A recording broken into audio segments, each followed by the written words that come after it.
It seems every week I'm getting two different kinds of stories in my feeds about mindfulness in schools. Sometimes the research says it's the best thing since sliced bread, and then other reports come out saying it's not effective at all. So, what's the truth of it? The fact is, it's somewhere in between. Come on, let's learn a little bit more.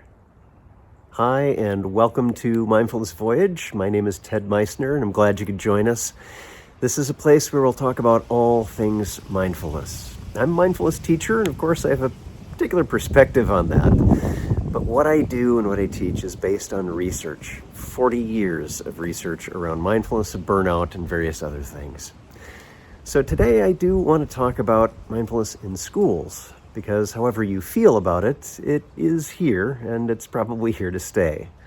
Our guest today and I explore some of the nuances that make some programs more effective than others. Our guest today is Laura Bakosh. Laura, welcome to the podcast. Very glad to have you here. Thank you so much for inviting me. I'm glad to be here. So let's get started just by having a little talk about Inner Explorer. What is that and how did it get started? Mm. Inner Explorer is an organization and also a program. We started about 12 years ago trying to solve what we saw was a big issue in the field, which was that a lot of people learn about mindfulness and learn how to do it, but there weren't that many tools to make or to help people practice every day. And so we thought, gosh, if we could just somehow create a program that was really easy to implement in classrooms and was inexpensive, and of course had an impact, that we would be able to bring this to children early in life so that they could develop these skills and aptitudes throughout the lifespan, and especially while they're going through massive brain development in these early years. So Inner Explorer was started to answer that question. So it's an audio guided 5 to 10 minute a day series of practices that is meant to be used every day through the school year. So there's 180 practices per age band, and it's really simple for teachers to, just sort of log in, press play, and then they listen. Educators listen along with the students to these brief practices. And so that is what we're about. And we have programming from preschool, like 3 years old, all the way through high school. And we're even looking at some of the, young adult, college and young adult category now, but always with the eye of how do we make sure that kids are doing it every day? Because in college, as you know, you're not in the same classes every day. So there's complications to that from an engagement and a usage standpoint that we haven't sorted out yet. Yeah. And it's interesting to hear because you and I have chatted about this many times in discussions on LinkedIn that every time Mhm. there's a new article saying, oh, mindfulness doesn't work in school systems, you and I both jump in. We have some things Yep. to say about that. And one of the things that you shared was around being able to do this every day during the school day, and that you have the support for regular engagement that I think many of these clickbait kind of articles typically don't have that. They'll give the kids a book or something like that and say, okay, we'll check in with you in a few weeks. And that's never going to work under any circumstance. Right. So, what kinds of results are you seeing, and what do you credit some of that to? Mhm. And it's such a broad and important question about dose, sort of how often people are practicing. And as many of your listeners are probably aware, most of the studies that have been done do point out a dose effect. So the people that do these practices more often tend to have better results, regardless of what you're measuring, whether it's physical health, mental health, behavioral health, and so on. So what we've tried to figure out is how to make it so easy to embed in the school day that you can do it during transition times, that it's super easy for teachers. They don't need a lot of extensive training. They just need to know how to kind of log in and press play. And what we found is that in the schools that we work in, we probably have 2 or 3 times the usage that most other sort of programs have because it's embedded. When it's not embedded, to your point, and you leave it up to a child to go home and do it later, it just doesn't happen because there's so many more like interesting things for them to dive into. But we, having said that, we do notice, and teachers tell us all the time, when they do implement the regular practice in the classrooms, kids will remind them if they forget.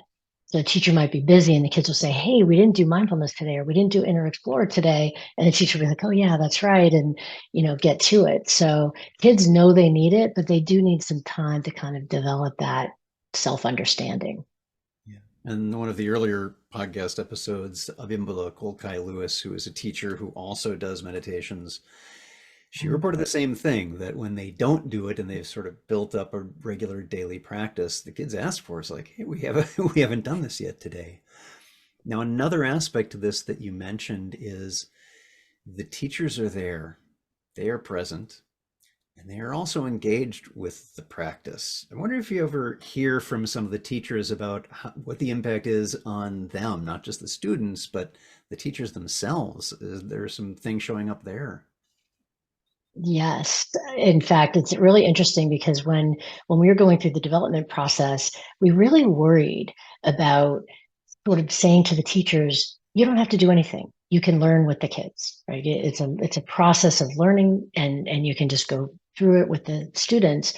And we really thought there would be quite a bit of pushback on that. But what we've found is that teachers are grateful to have just a couple minutes in the day to just settle themselves, because let's face it, teaching is really hard, especially these days with all the different competing priorities that they're always trying to manage.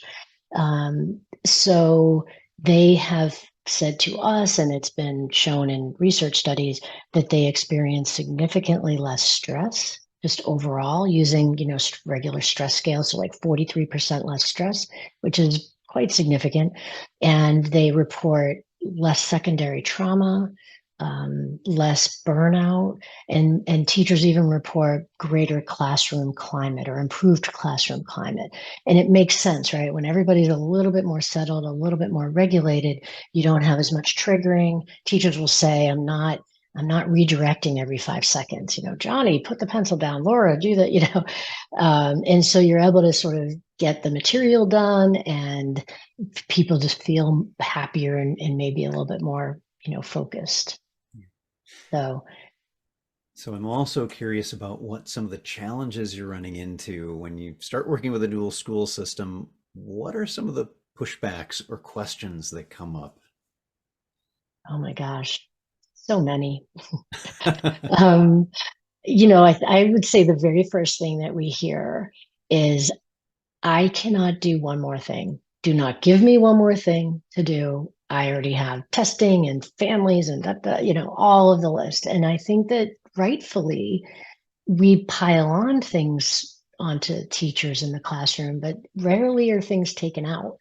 So it's just more and more and more, and it can feel quite overwhelming.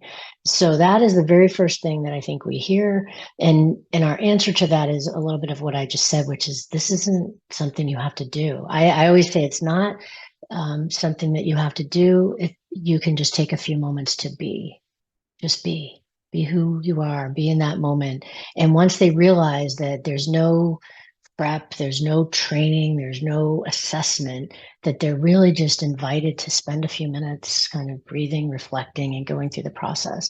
That tends to, help that issue go away. The other thing that we hear, and this is what we're trying to grapple with now, is this isn't a normal part of the school day yet, right? It has to be fit in. So even though our program's only 5 or 10 minutes, they still have to figure out where they're going to fit it in. In the elementary schools, it's a little bit easier because they're with the same kids all day long. In the middle and high school, it's quite difficult because if you're a physics teacher or a math teacher and you have the kids for 45 minutes, it's hard to find 5 or 10 minutes without getting yourself really off track. So what we're really thinking about now, and we're inviting educators to think with us and policymakers, like if we say math is important, right? Universally, every kid does math every day in school, right? What we're trying to advocate for is that this is as important, if not more important, because we're settling the biological effects of stress on the brain and the body, and we're improving cognitive function, right? There's functional MRI studies that show that. And so we're just saying that this is really foundational to all learning, to have this kind of a state of being. We're not saying Inner Explorer or any other program. We're saying practicing in this way, practicing these settling and focusing approaches will improve grades in all subjects, will improve behavior across the board, will improve well-being. And so it's worthy of a deeper look, certainly from the policy standpoint, to say maybe 5 or 10 minutes needs to be built into every school every day. And let's see what happens to the mental health crisis when we do that. Right. I would put my life, maybe not my whole life, but I would definitely put every bit of money I have in the bank that if we could do this universally, we would see a massive change within a couple of years. Right. It wouldn't take that long. Yeah, and especially with the evidence and research all pointing to when kids have the opportunity to settle in and be present, that impacts things like behavioral problems. And of course, some of that's still going to happen now and then. Yes, of Right. course, kids are in different Right. places. There are different circumstances that are going on in their lives. But if Mm-hmm. we could bring that into a little bit more homeostasis, a little bit more balance, Yes. Yeah. isn't that 5 to 10% of improvement, even if it's that small, isn't that worth it? Typically, it is. And so I'm Exactly. And wondering, just to build on that, we're spending as a country, depending on who you talk to, 10 to 20 billion dollars a year in youth mental health, like with a B. And so to your point, a 5 or 10% improvement is quite significant, right? I mean, and there are 60 million kids, give or take, in the PK 12 space, right? Preschool to 12 space.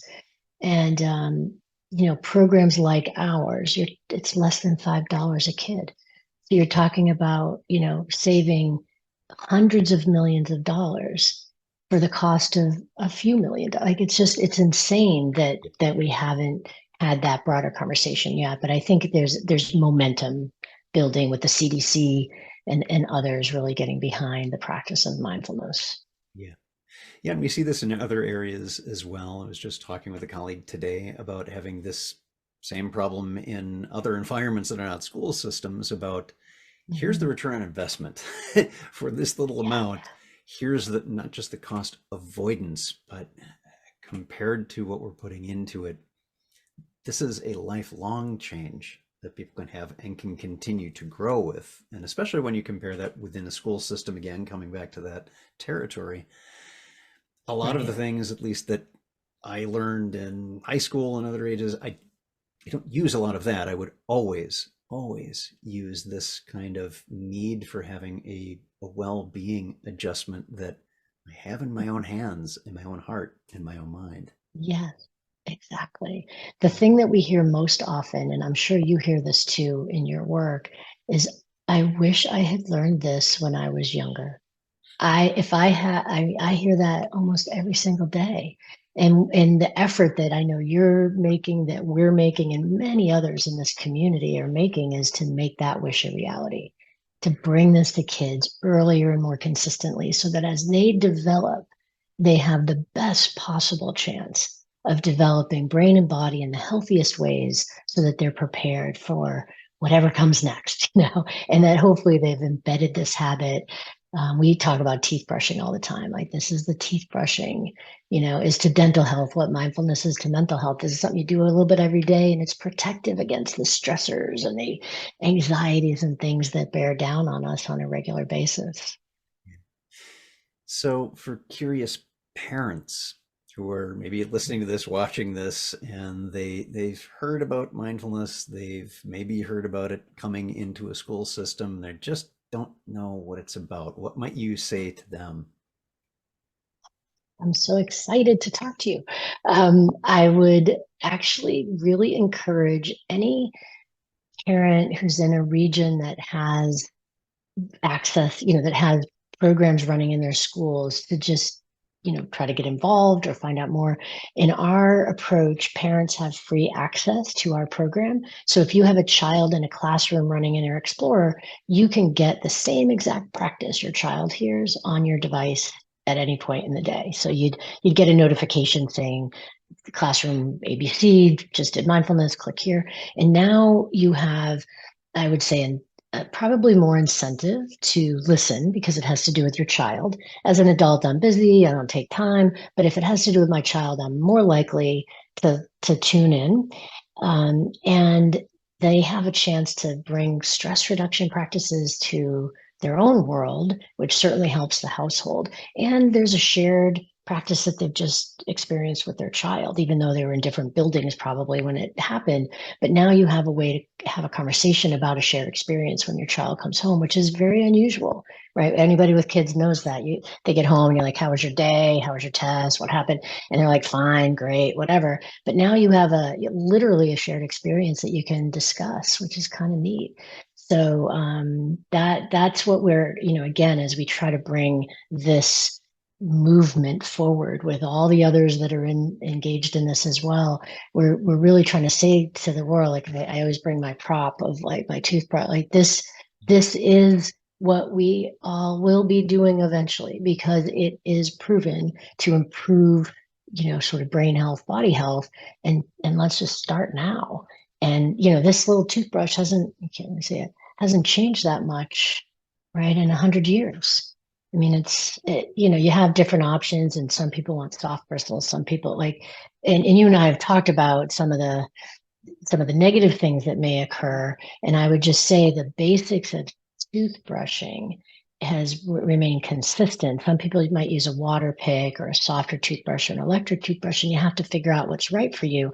But you can't say that brushing your teeth isn't good for everybody. It is good for everybody, right? It's just what version of that. And I feel the same way about mindfulness. I can't see where mindfulness is bad, but for anybody. But I can see that there's a need for variation for folks with different, situations, right? Yeah, So it's what is that's the my view of the appropriate world. application for that particular individual, because your Right. actual mileage may vary, and understanding that. Yes, Yeah, exactly. different You might different. need 1 minute of this kind, and you might need just, a walking practice versus a seated practice or whatever. There's tons of ways to go about it. But um, I just feel like that if we want a difference and if we want to get ahead of stress and all of the things that stress causes, all of the problems that stress causes, we've got to get to the root and try to help people mitigate stress. And this is a really well proven way to do that. Laura, what else would you like to share with the people who are listening and watching? We just touched on that, and you and I have talked about it a bit, so it may be worthy. So we were chatting about sort of the headlines and the clickbait and people talking about mindfulness isn't right for kids or isn't good in schools. And I just think that's absolutely a false headline. And I think it's important for people to understand that those studies that don't have results or even negative results often are because there wasn't a method for the people being studied, in this case, children, to practice every day. And when you don't practice, like if you don't brush your teeth, it just doesn't work, obvious, right?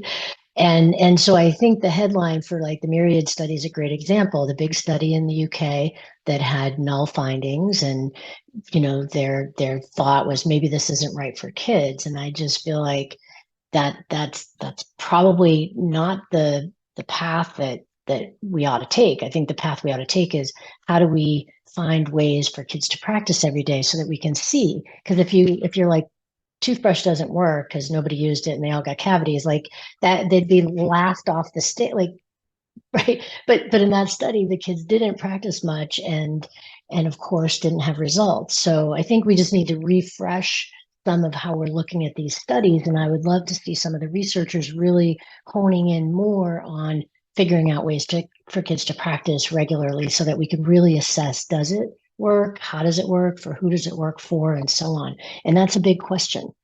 We are really happy to be involved in any of those studies. There was one on us that was published by MIT, and we're talking to some other researchers. Like we would love to just like provide the program so that people can study it because it's that important to us to understand. who it's good for and when it's good and things like that. So we're really trying to help the field, get to the bottom of some of these questions. So for those who are interested, Laura, maybe you can give the address for Inner Explorer. Oh, yes. It's innerexplorer.org. And we'd love to hear from you. There's contact information there. So please, tune in and, send us a note, and we're happy to engage. Great.